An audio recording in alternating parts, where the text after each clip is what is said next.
Bir oylik chaqalog'i bor ona sifatida raddom sumka uchun yiqqan narsalarning aslida qaysilari menga juda ham kerak bo'ldi.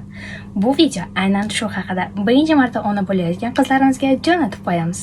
Birinchi o'rinda eng kerak bo'ladigan muslin va plet haqida gapirmoqchiman. Buni men 80 ming so'mga sotib olganman. Bu 4 yoki 6 qavatlik, juda ham havo o'tkazadi va farzandim juda ko'p terlab qolmaydi boshqa pletlarga qaraganda. Taglik. Bundan menda bitta bor va bittasini sovg'a qilishda ikkita yetarli bo'ladi. Pampers almashtirganingizda juda ham kerakli narsa. Muslinovый salfetkalar farzandingiz qayt qilganda juda ham qulay va yumshoq. Hech qachon yuziga zarar berib qo'ymaydi.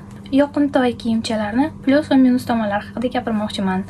Bu kiyimcha farzandimga juda ham yaxshi turadi va materiali ham juda ham yaxshi, lekin mana bu tomonda bosh tomoni juda ham keng bo'lgani uchun bo'yin tomonlari ochiq qoladi. Shuning uchun men bu koftichkani 10 dan 8 deb belgilagan bo'lar edim. Bunchalar olayotganda keyingi safar men oyoqchasi boridan olishga harakat qilaman, chunki noski kiydirganimda ham farzandimni ko'targan paytimda oyoqlari ochilib qoladi va bu uni sovuq yeyishiga sabab bo'lishi mumkin. Ikkinchi o'rinda esa mana bu yerda oq tomoni agar qanchalik ko'p uzunroq bo'lsa, pampers kiydirganingizda belini teparoq joygacha taqib qo'yishingiz mumkin va beli ochilib qolishining oldini oladi. Pampers uchun og'i uzunroq bo'lgan ishtonlar ma'qulroq deb hisobladim. Bunday ishtonchalar chaqaloq uchun eng maqbul variant deb hisoblayman.